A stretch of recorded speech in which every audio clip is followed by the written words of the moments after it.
എൻ്റെ പേര് അന്ന. ഞാൻ മലപ്പുറത്തു നിന്നാണ് വരുന്നത്. അപ്പം ഞാൻ ബാച്ചിലർ ഓഫ് നഴ്സിംഗ് ന്യൂസിലൻഡിൽ പഠിക്കാനുള്ള സ്റ്റുഡൻറ്റ് വിസയുടെ ആവശ്യത്തിനായിട്ടാണ് ഞാൻ നെതർലാൻഡ് വരുന്നത്.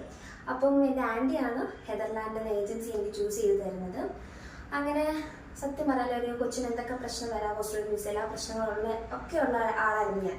അപ്പം എനിക്ക് ഇയർ ഗ്യാപ്പിന് ഇഷ്യൂസ് ഉണ്ടായിരുന്നു, ഓസ്ട്രേലിയൻ റിജക്ഷൻ ഉണ്ടായിരുന്നു, ഈ പ്രശ്നങ്ങളെല്ലാം എനിക്കുണ്ടായിരുന്നു. അപ്പം ഞാൻ ഇവരോട് പറഞ്ഞു, ഇവർ പറഞ്ഞു നമുക്ക് നോക്കാം എന്ന് പറഞ്ഞു.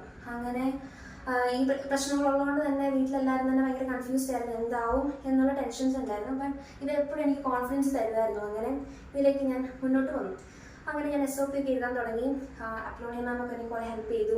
And through out the process എൻ്റെ ലാവ്ലിയ മാമും പ്രിയ മാമും വിഷ്ണു സാറും അവരൊക്കെ ഡോക്യുമെൻറ്റേഷനോ എല്ലാ പർപ്പസിലും എന്നെ കുറേ ഹെൽപ്പ് ചെയ്തു. അവർക്കൊക്കെ വെരി മച്ച് താങ്ക് യു. അങ്ങനെ ഞാനിപ്പോൾ പ്രോസസ്സിംഗ് ഒക്കെ വന്ന് ഞാൻ വിസയ്ക്ക് കൊടുത്തു കഴിഞ്ഞ് കഴിഞ്ഞപ്പോൾ ഞാൻ ഏറ്റവും അത്ഭുതപ്പെട്ട കാര്യം എന്താണെന്ന് വെച്ചാൽ ഇത്രയും പ്രശ്നം ഉണ്ടല്ലോ. അപ്പോൾ ഞാൻ വിചാരിച്ചു എനിക്ക് ഓട്ടോമാറ്റിക്കലി ഇൻ്റർവ്യൂ കാര്യങ്ങളൊക്കെ വന്ന് എല്ലാം ഉണ്ടാവുമെന്ന് വിചാരിച്ചു. പക്ഷേ എനിക്ക് ഇൻ്റർവ്യൂ പോലും ഇല്ലാതെ എനിക്ക് സ്റ്റുഡൻറ്റ് വിസ കിട്ടി. So I am very happy and I prefer Netherlands to all of you.